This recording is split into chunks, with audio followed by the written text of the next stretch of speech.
第一，交通方面呢，137區啦，提供咗5萬個住宅單位，增加135000人嘅人口啦。預計首批嘅居民呢，最快2031年入伙。政府會否確保咧交通配套同步完成，即係唔係先入住後完成咧？將軍澳南延線有冇落實嘅時間表？會否考慮咧鐵路連接埋港島東，舒緩將軍澳線嘅壓力咧？呢個第一。第二咧就係填海方面咧，我好關注132區。雖然政府提出咗優化，由25公頃減少到去20公頃，但係將軍澳南嘅居民咧都好關注日後呢5個嘅公共設施嘅運作。嗱，例如好似混凝土廠啦、廢物轉運站、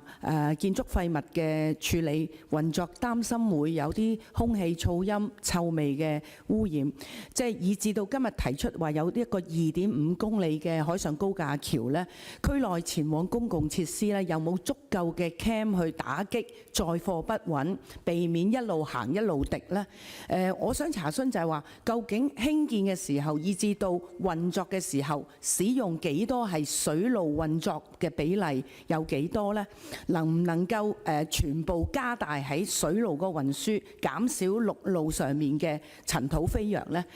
另外政府咧會否主動喺地區講解下舒緩嘅措施啦，甚至咧係有關監察嘅數據咧更透明，以便公眾監察。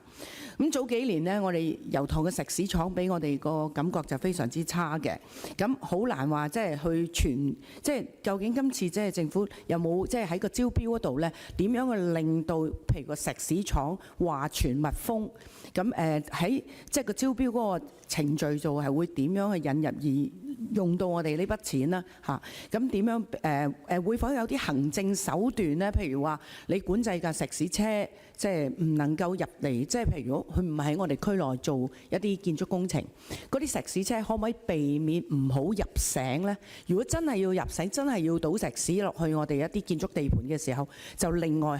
申請一個 permit， 同埋嗰個招標可唔可以有一個好似北斗衛星咁追蹤啲石屎車去到邊嗰個安排？最後一樣嘢就係話最近屋苑嘅一啲影響嗰個2.5公里嗰個減噪嘅安排。唔該，主席。好，4個問題，但係其實當中都牽涉好多問題嘅。上邊係一陣如果講交通嗰個或者請運輸物流局嘅同事啊，另外或者請梁忠立處長講一講，即係嗰2.5公里嗰個海上高架橋嗰個點樣減低嗰個噪音嗰個問題啊。咁其他問題或者我嘗試去回答啦，咁樣嚇。議員好關心就係嗰20公頃喺132區嗰5個設施對周遭居民嗰個影響。第一咧就係即係依20公頃咧，距離最近嗰個將軍澳嗰個民居咧，都至少有1公里嘅嚇。咁另外咧就係嗱，上邊有5個設施啦。咁嗰啲設施咧，其實咧視乎係咩設施咧，都會有幾個層次咧，係政府可以咧透過法例或者一啲行政措施咧去規管嘅。第一咧就係當中咧有好幾個措施咧，佢哋去營運之前做設計之前咧，佢哋都要咧再自己去走一個環評嘅程序嘅。咁喺個環評嘅程序咧，就當中咧，咁佢哋嗰個項目倡議人咧就會要建議咧有啲乜嘢咧去緩解措施，減低對空氣污染啊、噪音啊、對路嗰個污染啊嗰方面嘅呢個一方面啦。第二咧就係有啲譬如石屎廠咁，佢要拎牌照嘅。咁換言之咧，就監管一方咧，亦都可以喺個牌照嗰度咧就住咧嗰個石屎廠嗰個運作咧係要有一個要求。第三就係仍然用翻呢個石屎廠作為一個例子啊。其實嗰個項目咧係由政府招標嘅。咁政府作為即係招標嗰方咧，其實都可以落好多即係條款要求佢點樣確保佢嘅運作唔會影響到周遭嘅居民嘅。頭先你提到希望我哋做好嗰個監察啦，呢個我哋一定會帶翻去啦，向相關嘅部門咧去反映，希望佢哋可以建議到一啲具體監察嘅措施啦。咁向公眾講解，呢個我哋都會去做嘅。咁或者我將個時間就交俾處長先，然後就即係運輸物流局嘅同事。係，感謝主席。就有關嗰個2.5公里長嘅連接將軍澳132區同埋一個將軍澳裏邊嗰條海橋咧，實際上咧，我哋已經呢個項目咧已經進行咗個環評嘅程序，確認咗咧嗰個整體嗰個情況咧係完全能夠符合到環保要求。特別俾多一點議員去參考咧，咁其實呢個海橋嗰個好處咧，就讓到咧進出132區嗰啲嘅車咧，基本上咧係可以直接咧透過將軍澳藍田隧道咧係進出呢個九龍嘅，就無需咧係駛入呢一個將軍澳市中心，減低對居民嘅影響嘅。多謝。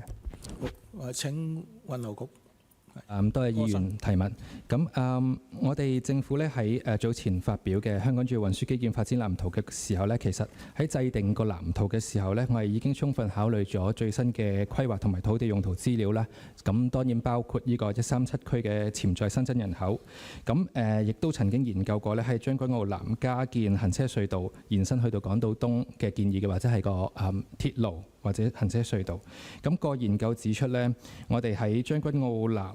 增設過去運輸基建至港島東咧，就唔能夠有效縮短居民出行到核心商業區嘅行程同埋時間，而佢即係受制於佢嘅地理位置啦。咁佢嘅運輸效益同埋服務範圍咧都非常之有限嘅。咁建議嘅項目咧都涉及唔少嘅技術困難啦，例如需要拆卸大量嘅近岸樓宇同埋公共設施，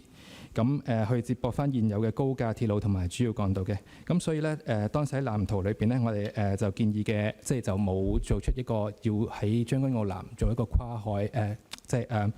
過海嘅運輸基建嘅建議嘅。咁至於落成時間方面咧，藍圖我哋依家就建議將軍澳線南延線咧就喺2034至2038年間落成嘅。咁我哋一般而言喺推展鐵路項目咧，作為一啲大型嘅集體運輸系統咧，咁我哋主要就會配合翻主要人口遷入嘅時間表嘅。咁我哋喺將軍澳137區呢度啦，喺首階段人口遷入將軍澳137區嘅時候咧，我哋就會致力提供足夠嘅公共交通服務，去配合翻發展嘅交通需要嘅。例如設置一啲臨時嘅公共運輸設施啦，例如亦都會配合翻其他跨區嘅巴士服務，去應付翻整體市民嘅出行需要嘅。